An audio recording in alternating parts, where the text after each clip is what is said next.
আসসালামু আলাইকুম বিহাইনেরা। আজকে আমি আপনারাকে দেখাবো আমার সেই স্মৃতি ঘেরা ঝাপাইয়ের বিল। ঝাপাইয়ের বিলের অসাধারণ দৃশ্য উপভোগ করতে চাইলে ভিডিওটা শেষ পর্যন্ত দেখেন। তো চলেন তাহলে যাওয়া যাক। যেতে যেতে প্রথমেই পাইলেন একটা আপাড়া ব্রিজ। গ্রাম অঞ্চলে ছোটখাটো খাড়ি পার হতে গেলে এরকম ধরনের আপাড়ে সেতু মেলায় দেখতে পাবেন। তো এই ধরনের সেতু দেখতে পেলে হেলে হেলে পার হবেন, কারণ ভেঙে গেলে বুঝতে পারছেন কি হতে পারে। তো আমিও হেলে হেলে পার হয়ে গেল। তারপর আগাতে লাগলো বিলের দিকে। এগুলো হচ্ছে হারকে মাছ ধরার জায়গা। একসময় এই জায়গাগুলোতে জাল নিয়ে এসে দিনের বেশ কিছু সময় পার করতাম। এখানকার প্রাকৃতিক দৃশ্য দেখে একটা গান গাইতে খুব ইচ্ছা করছিল। তো লেন শুরু করা যাক।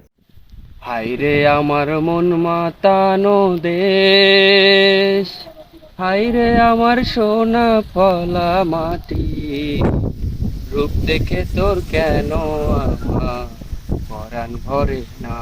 ও তো এত দেখি তবু কেন নয়ন ভরে না।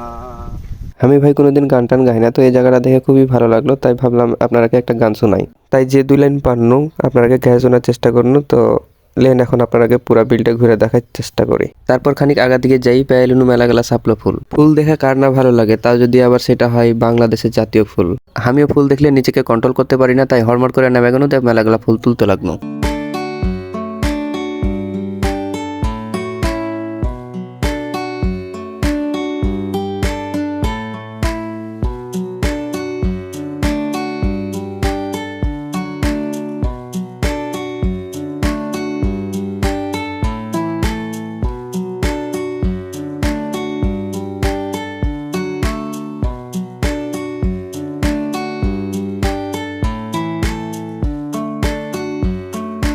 পছন্দ ফুলগুলাকে বেছে বেছে তুলে নিল। ফুলের সাথে ফির কয়েকটা ভ্যাটও পেয়েছি। শাপলা ফুল থেকে যে ফল হয় এটাকে হারকে চাপানবাবগঞ্জের ভাষায় ভ্যাট কয়। ফুল আর ভ্যাট তুলে বাড়ির দিকে আগাইতে লেগেছিলাম, তো হঠাৎ মনে পড়ে গেল যে বিল থেকে বাড়ি যাচ্ছি, খালি হাতে ক্যান করে যাই, তাই পাড়পাড়িয়ে এক বছর শুকা কলার পাতা কেটে নিল।